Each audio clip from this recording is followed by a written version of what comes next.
பெர்சன்டேஜ்ல அடுத்த model some பார்க்கலாம். இந்த மாடல் கொஸ்டின் எக்ஸாம்ஸ்ல அடிக்கடி கேட்கறாங்க. அதாவது ஒரு மாணவன் ஒரு தேர்வுல தேர்ச்சி பெற வேண்டிய சதவீதம் 40% மார்க் எடுத்தா அந்த பையன் பாஸ். சோ அந்த மாணவன் 261 மார்க் எடுக்கிறாரு. ஆனா 4% மார்க் வித்தியாசத்துல ஒரு தோல்வி அடைகிறாரு.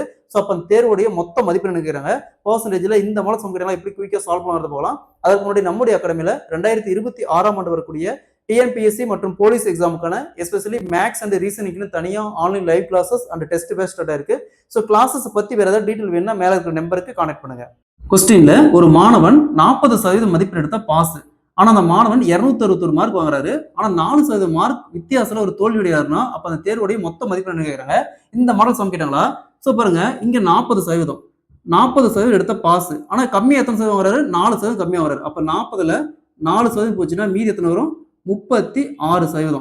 ஸோ இந்த 36% தான் 36% அந்த 261. ஸோ நமக்கு தேவை எப்பவுமே ஒரு தேர்வுல பார்த்தோம்னா மதிப்பெண் வேல்யூ பார்த்தோம்னா 100%. ஸோ 36%க்கு 261 இப்போ 100%க்கு என்ன? 100%க்கு என்ன? இதை அப்படியே கிராஸ் மல்டிபிள் பண்ணுமா? 100% இன்ட்டு 261 வகுத்தல் 36%. ஸோ சதவீதம் கேன்சல் பண்ணிடலாம். 4 கேன்சல் பண்ணா இங்க 25, இங்க 9.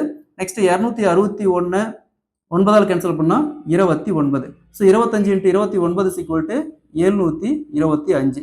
ஸோ அந்த தேர்வுடைய மொத்த மதிப்பெண் பார்த்தோம்னா 725. Option D is the correct answer. இதே கொஸ்டின்ல தேர்ச்சி மதிப்பெண் என்ன கேட்பாங்க? தேர்ச்சி மதிப்பெண்ணா ஸோ இந்த 725ல தேர்ச்சி சதவீதம் பார்த்தீங்கன்னா 40. அப்போ 725ல 40 சதவீதம்னா 40 சதவீதத்துக்கு 100. 0 கேன்சல் பண்ணிடலாம். 2ஆல் கேன்சல் பண்ணா இங்க 2, இங்க 5. ஸோ அகைன் 725 5ஆல் கேன்சல் பண்ணுமா? 1 5 5 மீதி 2 இருக்கும்.